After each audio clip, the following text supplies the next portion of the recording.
Hello everyone, how are you doing? This is MD Tech here with another quick tutorial. In today's tutorial, I'm going to show you guys how to resolve if you're coming across an error message on your Windows 11 computer where your legitimately installed product key, and it's a completely legitimate key, and it would say that your Windows license will expire soon. You need to activate Windows in settings. So this should hopefully be a pretty straightforward process here, guys, and without further ado, let's go ahead and jump right into it. So all you have to do is open up the search menu, type in CMD, best match, should come back with command prompt. Right click on it, select run as administrator. If you receive the user account control prompt, select yes. And now I will have a command in the description of the video. It's just going to re-register your product key. So just copy that and then go to the top bar of the command prompt window, right click on it, select edit, and then paste it in, hit enter. It should say the command completed successfully. Please restart the system for the changes to take effect.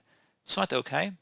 I just want to remind everybody that if you're using an inactive or invalid key, this tutorial is not going to work for you. So if you're trying to bypass some sort of requirement or terms of service, I'm sorry to disappoint you, but you're not going to find any content like that on my channel.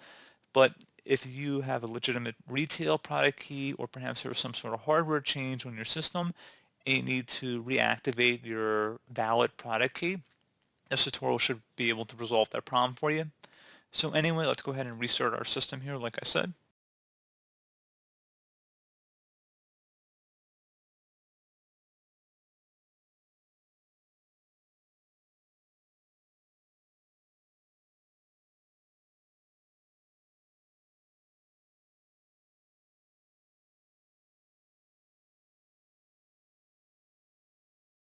And there you go, guys. So hopefully I was able to resolve your problem. And as always, thank you for watching. Do hope I was able to help you out, and I do look forward to catching you all in the next tutorial.